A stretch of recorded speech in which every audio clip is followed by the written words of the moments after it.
George W. Bush had made many slips during his speeches. Our enemies are innovative and resourceful, and so are we. They never stop thinking about new ways to harm our country and our people, and neither do we. But I'm the decider, and I decide what is best. I know the human being and fish can coexist peacefully. I hear there's rumors on the internets. And this might be the biggest so far. And the decision of one man to launch a wholly unjustified and brutal invasion of of Ukraine. Iraq, too. Anyway. And here's why it's not funny. In 2003, George Bush wanted to invade Iraq and said, "The founding members resolved that the peace of the world must never again be destroyed by the will and wickedness of any man." During this war, Iraqi civilians were often target of violence, bombings, and deaths. It led to nearly 500,000 deaths and internally displaced 2.8 million people. George Bush and Tony Blair, former Prime Minister of the UK, were working together. And here is the proof. He wanted to work with us through the issues together.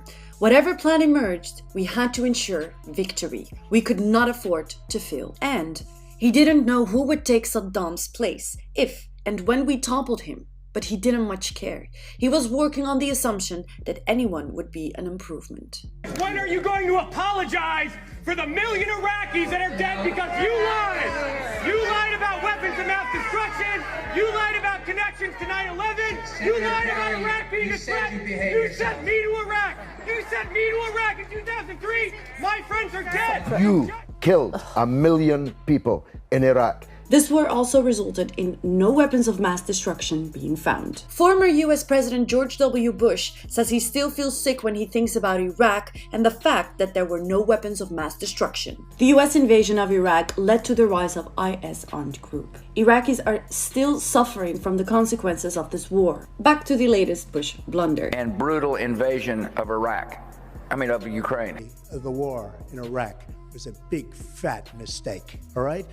Here is how some people reacted. Andrew Stroline from Human Rights Watch said it was the Freudian slip of the century. Comedian John Fugelsang called it a Freudian confession. And Nina Turner, former Ohio State Senator, said Bush admitted to being a war criminal and found it funny. Fool me once. Shame on you. If fool me, we can't get fooled again. Do you think that George W. Bush and other parties involved should be punished?